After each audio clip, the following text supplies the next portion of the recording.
Hello, good morning. I'm Joe Bautista, and I have this channel. I called I'm a low carb dieter. I don't have a well-rounded personality because I go easy on the carbs. And this is episode 7, and I'd like to follow up on the last topic about leptins. Uh, in this episode, I want to introduce a new hormone that is important in the development of appetite, hunger, and I'd like to connect it with the function of leptin. So, well, it's a chilly morning here, and it's raining a little bit. So I'm in the terrace of my house. You know, senior citizens are quite easily affected by this type of weather, and we can easily catch cold, especially when the rain gets into our fontanel, or what you call the bumbunan. And I can say that I'm one of those people who, when they get wet in their fontanel or bumbunan, that they catch cold easily. Anyway, so back to the topic.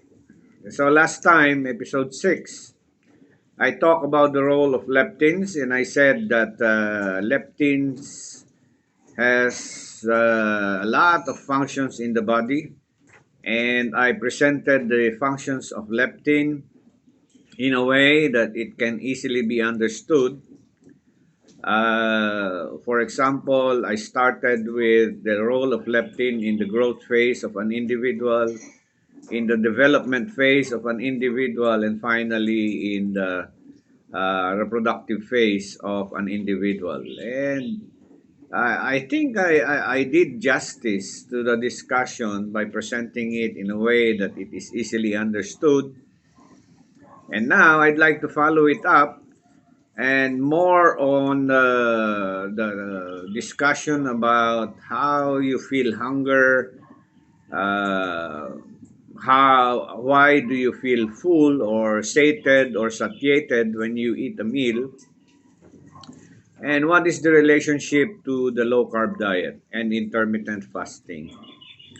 So, I have already discussed the role of leptin, but I've left out an important hormone, which is, of course, working in a pathway that is largely of a negative feedback to leptin. And this hormone is produced by the stomach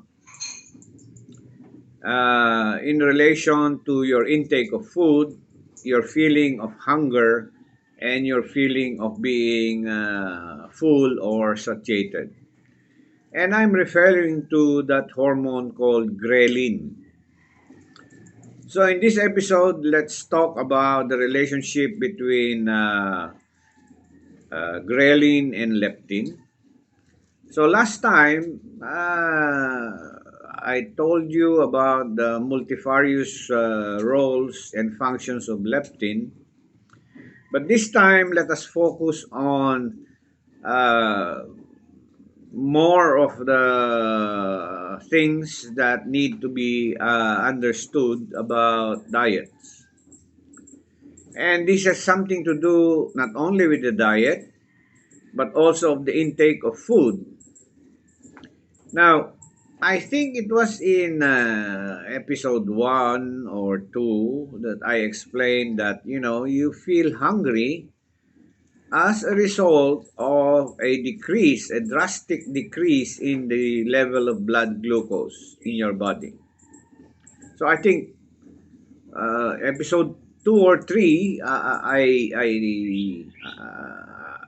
discussed something about an optimum range of the waves of the levels of blood glucose circulating in your body, and that I referred to an optimum range, wherein the waves are not too high nor too low, so that the equilibrium is maintained. We call it the optimum range.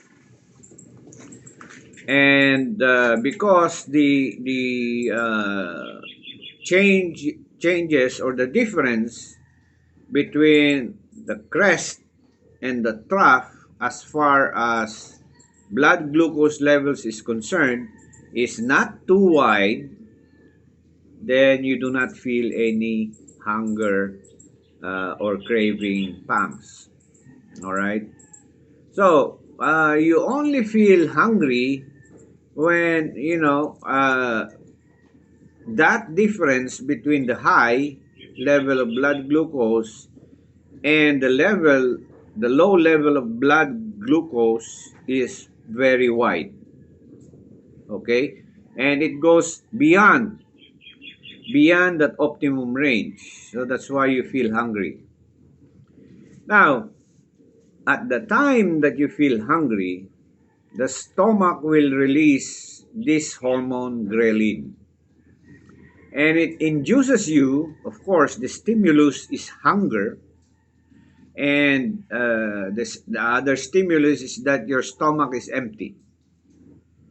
Now, when that happens, then the stomach releases ghrelin, and this allows you, or it encourages you to eat, so that the stomach is filled. And aside from that, the action of ghrelin is something like it promotes the emptying of the stomach so that the contents of the stomach go into the small intestine. And that is ghrelin. So it is very important in the regulation of hunger, satiety, and the need to eat. Now, of course, it has a direct bearing with what I am promoting, which is low carb diets.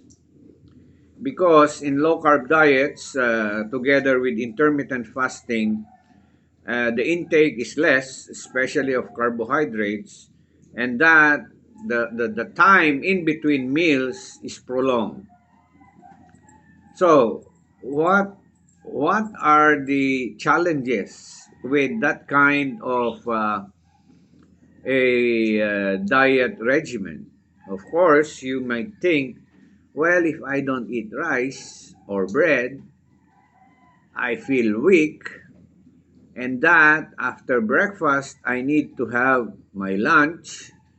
And in between breakfast and lunch, probably I'll have to eat a snack, or that between lunch and dinner, again, I may not last long, so I have to get another snack around 3 p.m. so that I will last until the end of work, or even until early evening when dinner is served. And if you look at the hormonal mechanism involved in this, there would be an interplay of not only the role of ghrelins, but also the role of leptins. Now, at this point, let me just say that these two hormones, one that is coming from fat cells, which is leptin, and the other coming from the lining of the stomach, which is ghrelin, they work in a way that they give negative feedbacks to each other. Meaning, if one is present in the blood, the other is suppressed, or meaning the release of the other hormone is suppressed. So, in a sense, if ghrelin is released into the bloodstream at times that, of course, the stimulus is a low blood sugar, the stomach is empty, and that's it. You feel hungry.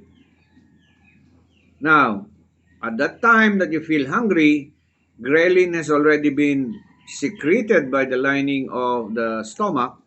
It circulates in the blood, and that triggers your brain to say, "Oh, I am hungry. I need to eat." Okay? Now,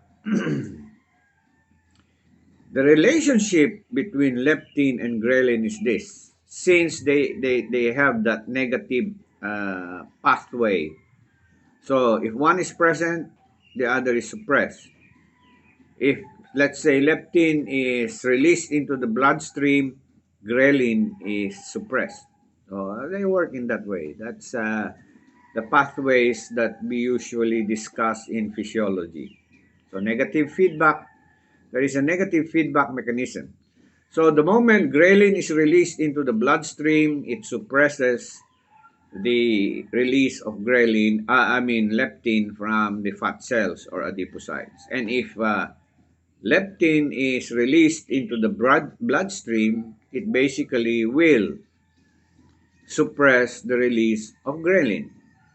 Now, if you expand that mechanism of negative feedbacks, then it would be easy to understand why appetite, the diet is important, and that if you are in a state where ghrelin is released from the lining of the stomach, you are in a state where from a high blood glucose, okay, the level of glucose in your blood is high and then it has dipped. And at that trough, then that's the time ghrelin is released by the lining of the stomach and the urge to eat. Okay?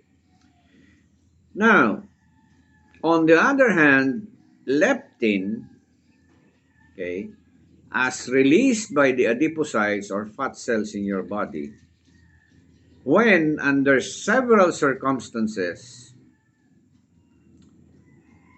it is released into the bloodstream, then it promotes the many functions, not only about appetites or the function of the digestive system, but as I said in the last episode, episode 6, it affects so many functions involving growth, development, and even reproduction.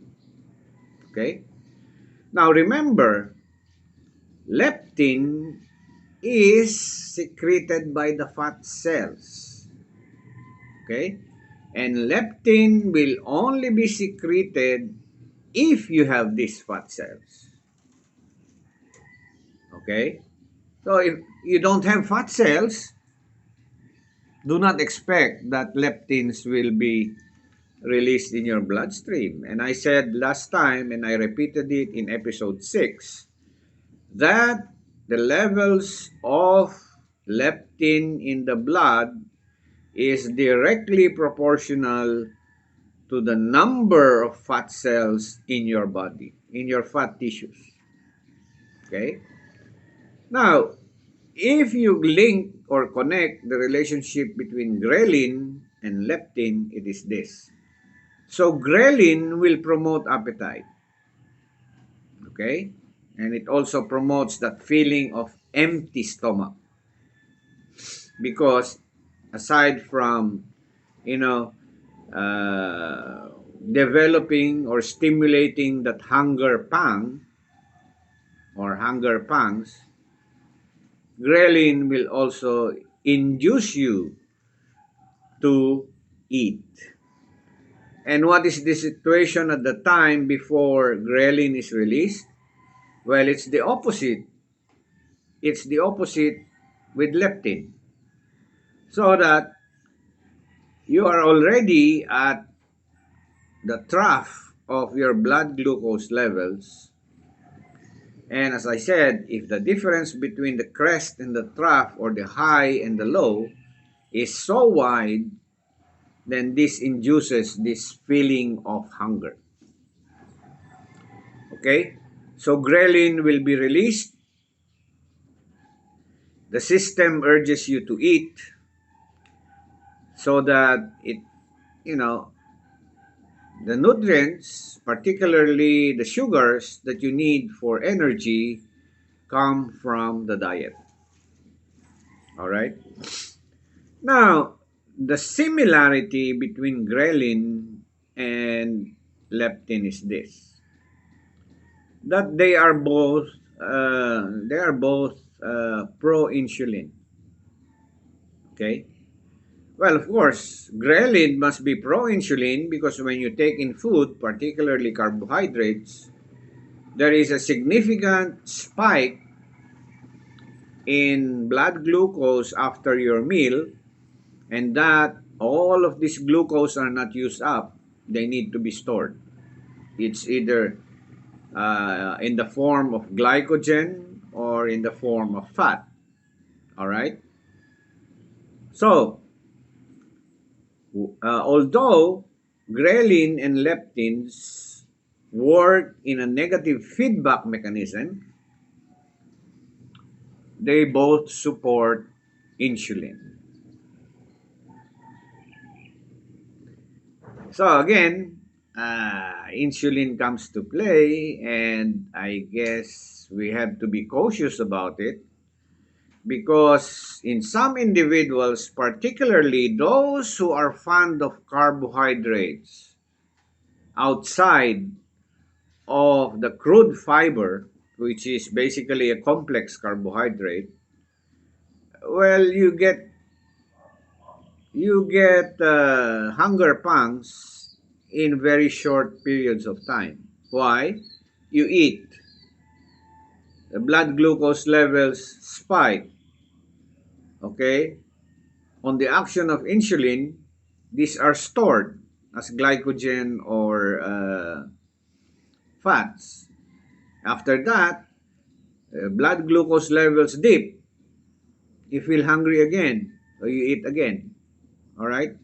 But in this process, there will always be insulin because the main function of insulin is to manage your blood glucose levels so that if the blood glucose levels are always high, you expect that the releases of insulin will always be frequent.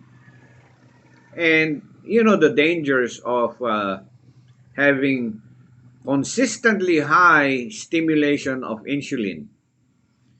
While the main function of insulin is to manage the blood glucose levels, take note that insulin, as pointed out by Dr. Lustig, has a distinct function of growth. So it promotes the growth of cells. Now, where is this growth wanted? It is wanted only in the growth phase of an individual. Where is this growth function of insulin not wanted? Well, it is at the stage when you have become an adult. You don't need you are no longer growing. Okay, except probably you grow the tummy, you grow fat in your tummy. But neither the height nor the frame increases after you reach the adult stage. In which case, it's only logical that you do not need lots of insulin because you have already grown and you have reached that mature stage. Okay? On the other hand, the frequent stimulation of insulin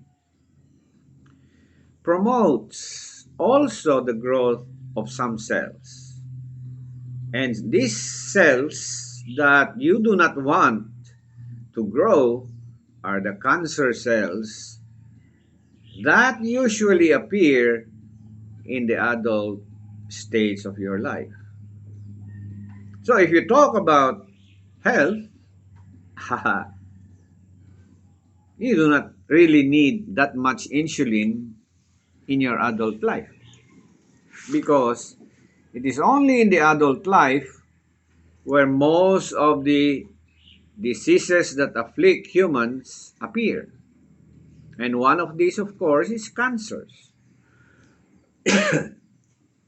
So, take the cue from there. You do not want frequent releases of insulin because at your stage, especially for seniors like me, we are already very prone to cancers and to some other diseases, which are largely affected by consistently high and consistently frequent stimulation of insulin. And how does this come about? Well, basic knowledge that you should know is that only at the time that the blood glucose levels are high, that insulin is released. Meaning, if you maintain a lifestyle or a diet that is consistently giving you high blood glucose levels, expect that the releases of insulin will also be high and frequent. You do not want that. You do not want that. So, be very careful about your diets. Basically, this diet thing is maybe we can consider it as the key to the solution of most of the human diseases that afflict us now. As Dr. Lustig has said, if most of the disorders that afflict humans nowadays are caused by a poor diet, then it is only logical that a proper diet or proper nutrition will cure most of these diseases. And it's true. It's true.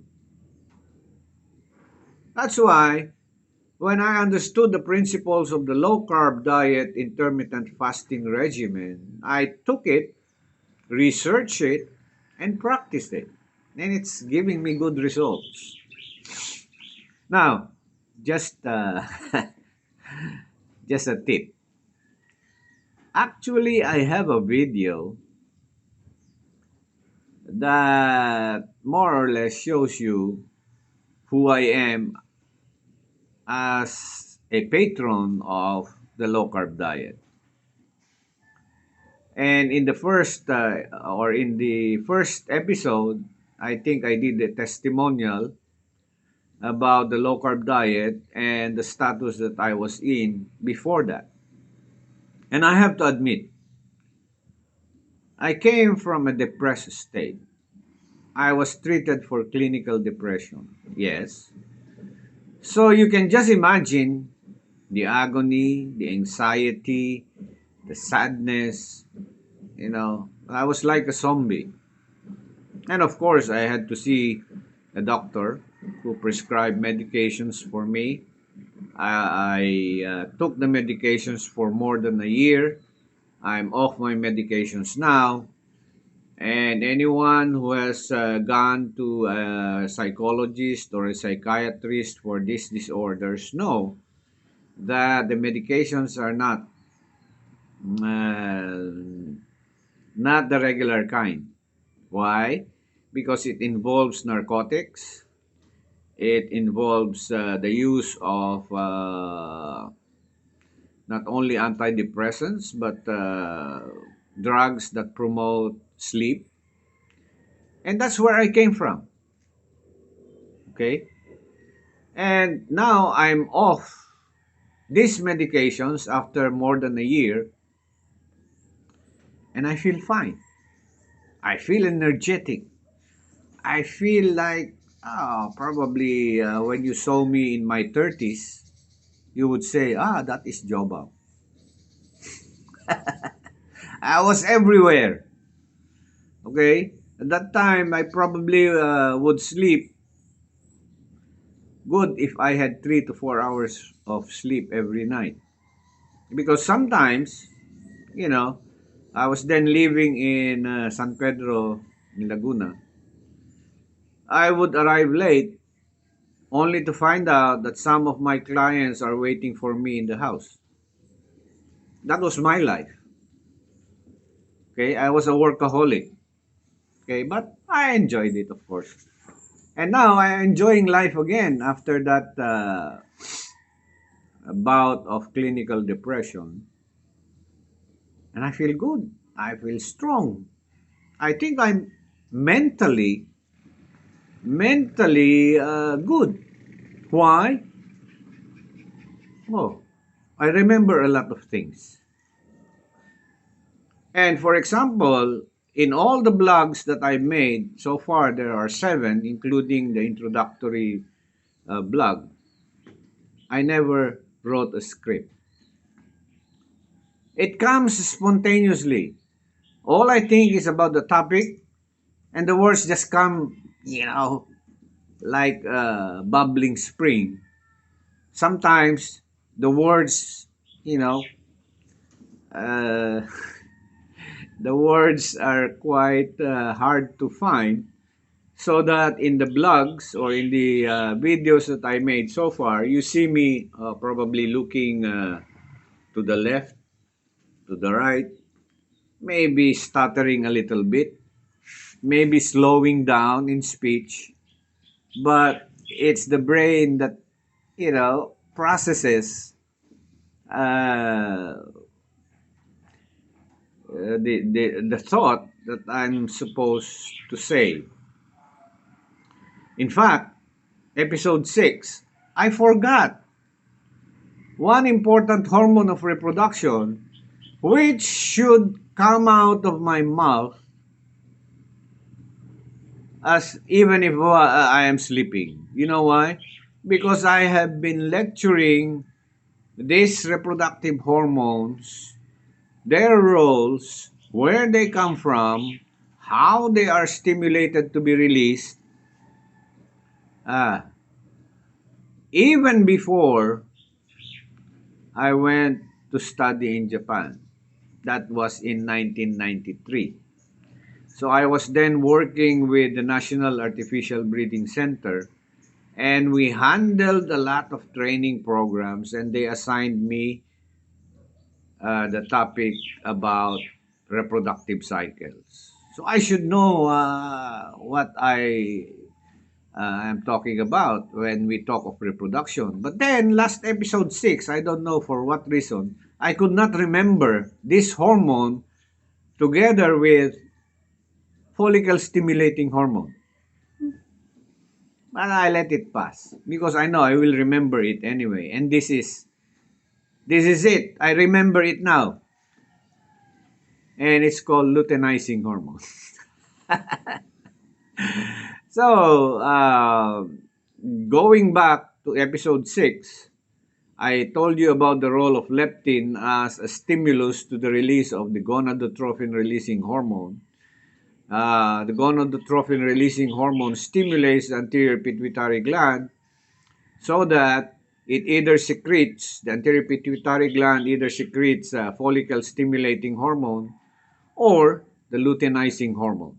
And it occurs both in males and females. All right. Now, of course, FSH, the interplay of FSH and LH controls the reproductive cycles. And of course, the initiation by leptin of GnRH release for the first time induces puberty. Those are just additions to episode 6. Anyway, going back to ghrelin and leptin. So, I said that there is a common characteristic between ghrelin and leptin. And that is that they both are pro-insulin. So, whether ghrelin is released or leptin is released, it involves the interplay with insulin. All right? And furthermore, I think I mentioned in episode 6 that the role of leptin is something like it promotes adaptation by inducing the deposition of brown fat. All right? And what is brown fat? It's basically a layer of fat. Probably the color is quite different from the usual fat that you see because the usual fat is either white or yellow depending on the species. But this is brown fat and it is largely involved in thermogenesis, meaning the generation of heat. So that brown fat is very important in the maintenance of equilibrium in the body in very cold environments, like the frigid and temperate zones. All right. And it is needed to protect the individual from the adverse effects of cold. Okay. And that is under one of the multifarious functions of leptin. So, as I said, and I often repeat it, you know, do not be afraid of fats because fat is a very, very important element in your body. Okay? So, we already know that fat is the stored form of carbohydrates, but it functions not only as a store, but it also functions for adaptation in the sense that if you have more fat, you are insulated against the adverse environmental conditions. Okay, fat is important. Take the case of the Inuits, which I think I mentioned in episode 5. When doctors reviewed the diets of Inuits, these are the people of the frigid zones. They largely live in Alaska, even some parts of the Kamchatka Peninsula, which is already inside Russia, and probably in Canada, and even outside Canada, probably, I don't know if they are present in Greenland. But if you look at the diets of these Inuits, the diets largely composed of fats from the fish and mammals that inhabit the Arctic Ocean. Okay, so what are these? Well, you have the large sharks like the butanding. Okay, the whale shark. So it's a fish. How about whales? Yes, it's ocean living, but it's not a fish. It's a mammal. So what do the Inuits do? Well, they hunt whales and even the large uh, whale sharks. And what do they do? They get the blubber. In addition to the flesh, they eat plenty of blubber. And what does this do to their bodies? Keeps them warm because it promotes not only the deposition of brown fat, but of course, if you have a subcutaneous layer of fat, and more or less you have a fighting chance to survive the frigid winters of the poles. And that is, of course, affected by leptin. Okay. And the consumption of fat is a positive stimulus to the deposition of fat. Of course, I told you that it's basically carbohydrates that induces the deposition of fat. But then, fat, when it is degraded in the gut, uh, probably will give you the fatty acids. And if the source of this fat is uh, from the sea, meaning whether you eat the blubber of whales or whale sharks, doesn't matter. They are probably in the order of what? The second or the third order of plankton eaters. So they prey on smaller fish, And these smaller fish are basically living on the planktons that abound in the sea. And this is where you get your essential fatty acids, the best source. So that is a little bit extending the background for the role of leptin. But in relation to ghrelin, I think it's very basic, very easy to understand. So ghrelin, on the one hand, works in a negative feedback mechanism with leptin. Because, uh, well, in nutrition, we have what we call the push and pull mechanism. What is the push mechanism? That is when you load your system with a lot of nutrients or food by way of your mouth. So it's in the diet. What is the pull mechanism or the pull pathway? Well, it's basically sourcing the nutrients, particularly the nutrients that are needed to transform these nutrients into energy for use by the body.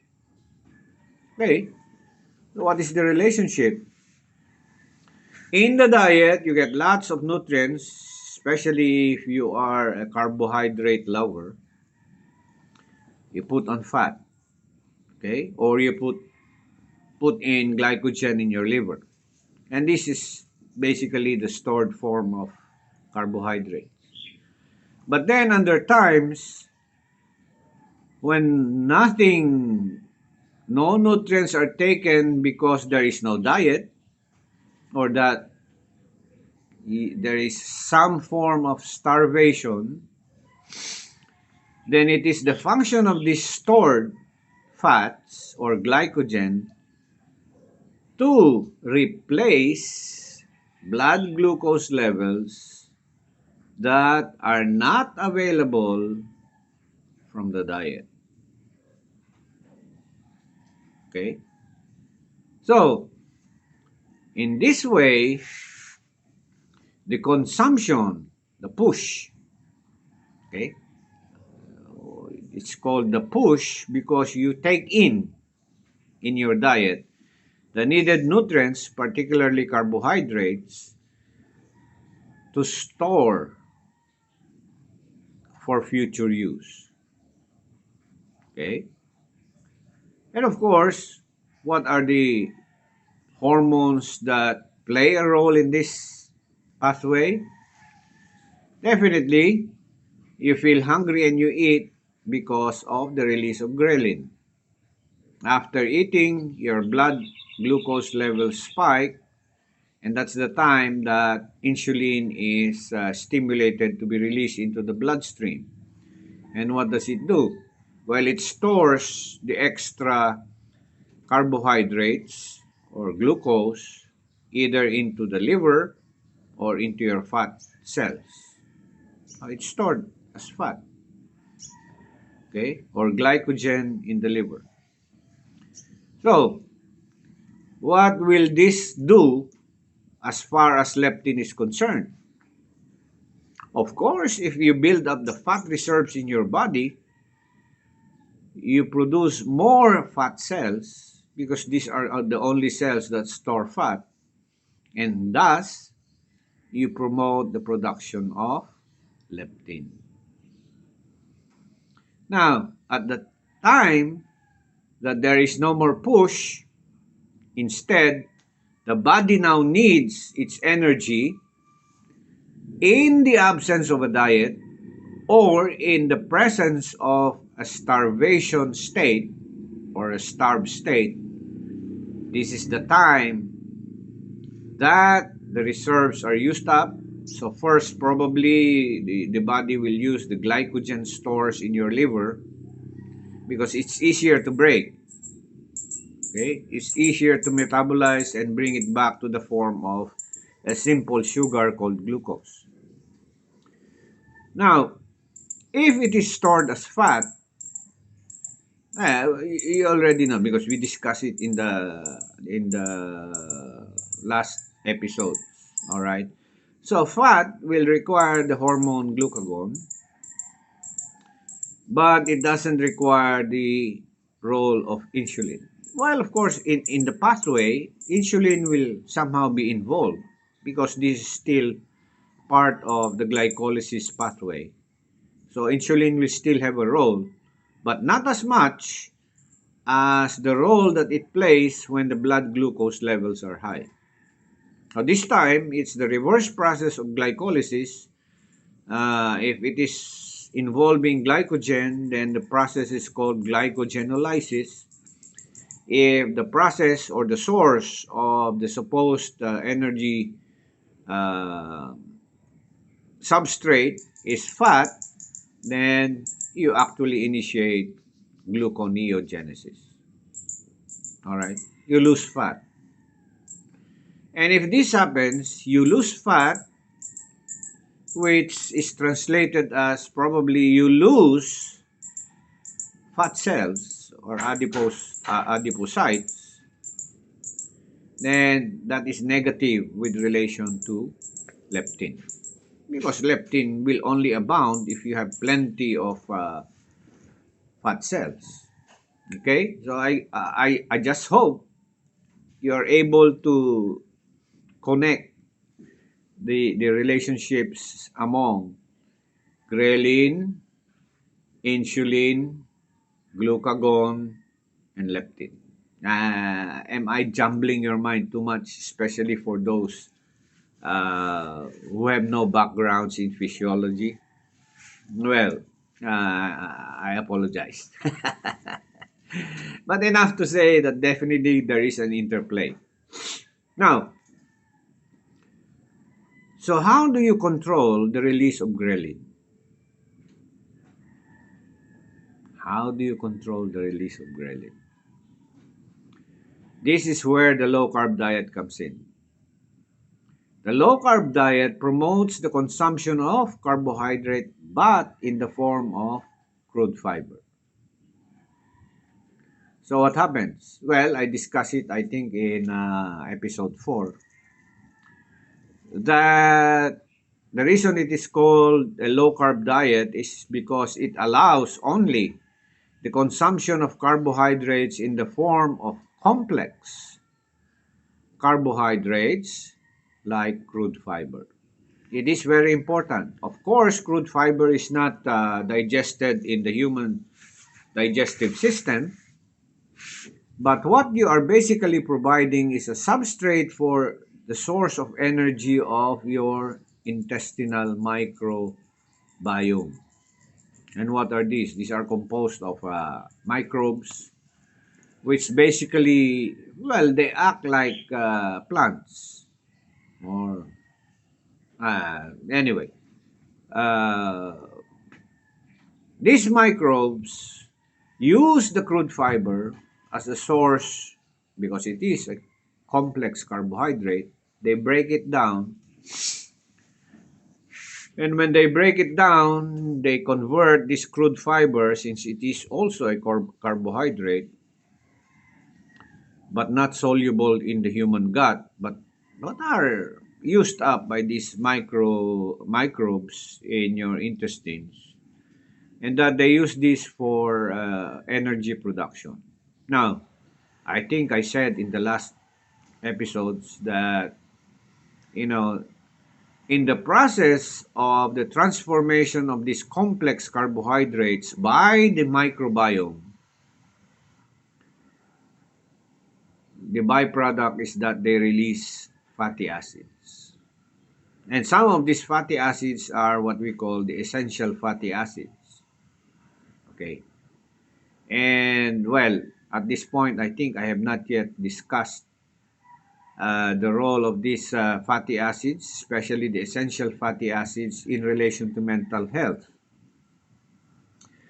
But I guess in episode 4 or episode 5, I mentioned about ALA, EPA, and DHA. So what is ALA? It's linolenic acid, which is involved in the pathway of the metabolism or manufacture of EPA.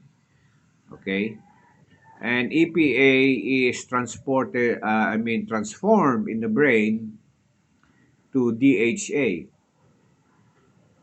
and this is somehow involved in the production of happy hormones and happy moods because somehow it has an effect on the pathway of the formation of happy hormones like serotonin from the essential amino acid tryptophan. So, if you trace the pathway of tryptophan being transformed into serotonin, which is the happy hormone, probably you'll find any of these essential fatty acids in the process. So, promote the health of your microbiome, you promote mental health,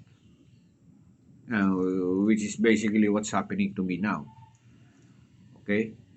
When I was in a clinical state, I was like a zombie. I told you. But now, I'm happy. I greet everyone on the street. I tell jokes. What else? I hope my wife is happy.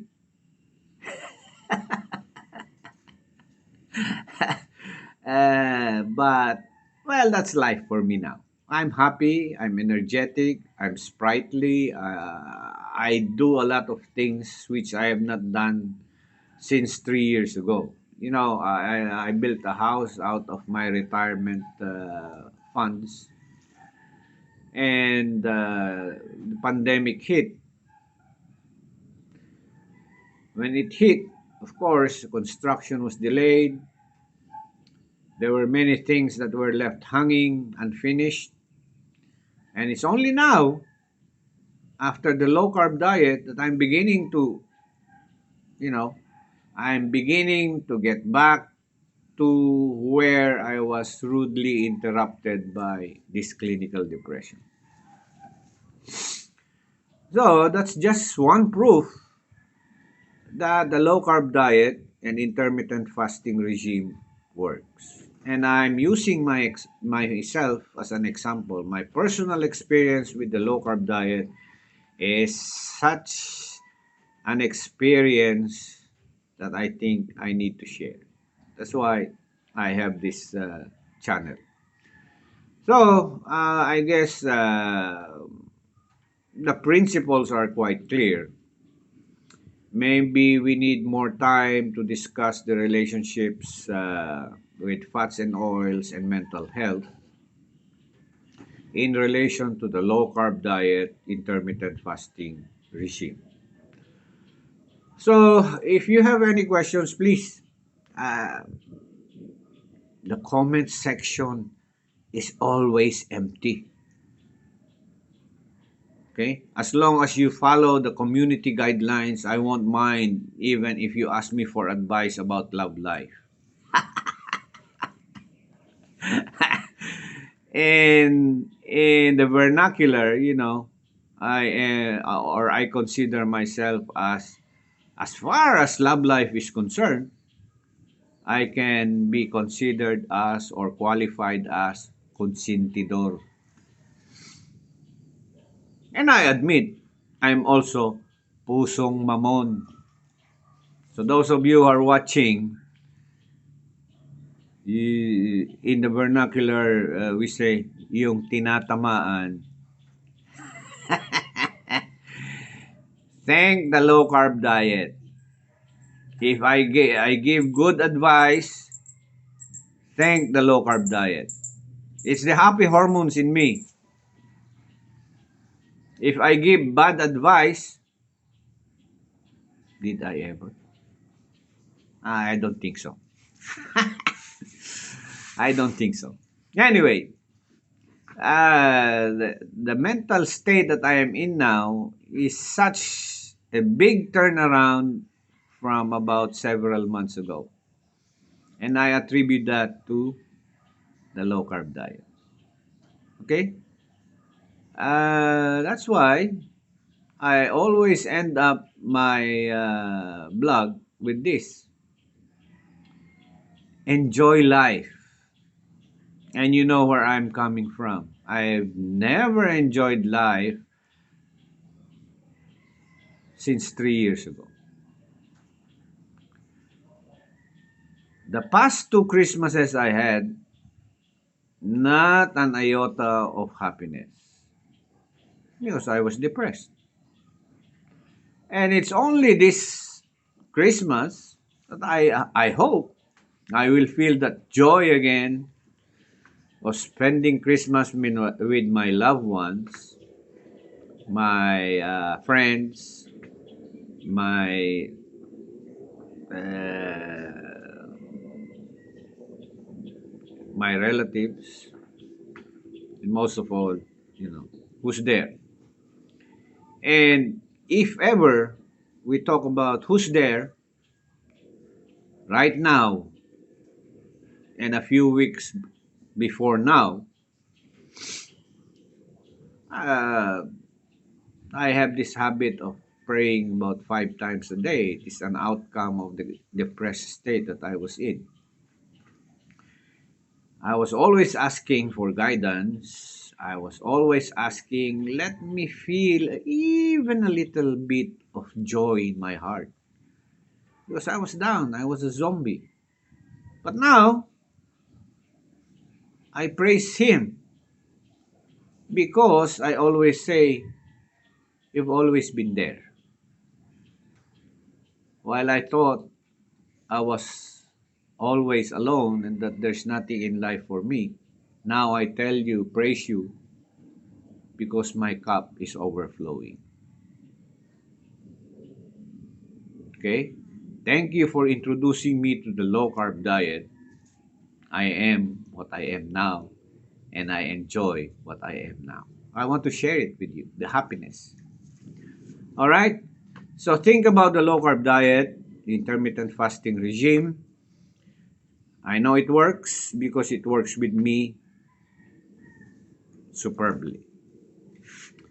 So, I guess I have to end this. If you have any questions, please do not waste the comment section below. What comments do I get? Si Doc. Si Doc. Come on. You can do better than that. You have to test if I am telling you the truth or not. And how or what is the best way to test me? Post a comment. Pose the most difficult question that you think I cannot answer. And I will try in my modest way to answer. If not, what lesson did I learn from Israel anyway? Uh,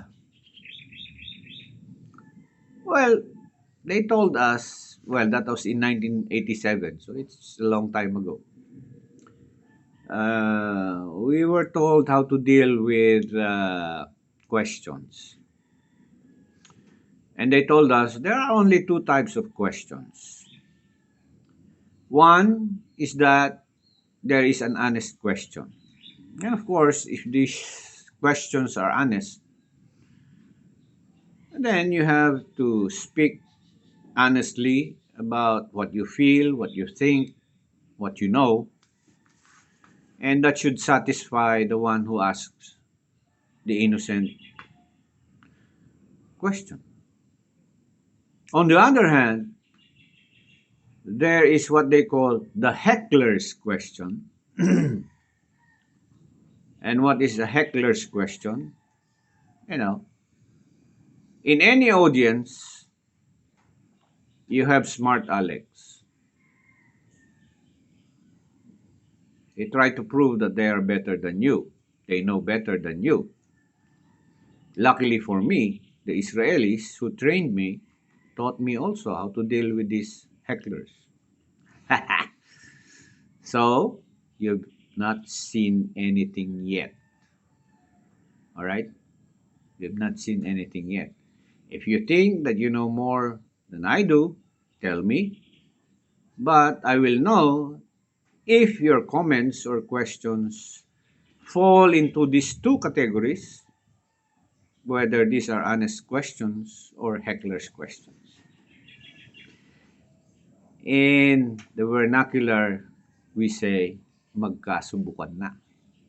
Well, let's see. I'm happy because of the low carb diet. So I hope you are happy too. And we end this vlog. So again, I say, enjoy your life, enjoy your friends, and most importantly, enjoy your food. So till next time, bye bye. And of course, a very Merry Christmas to all of you. So if you watch this video, please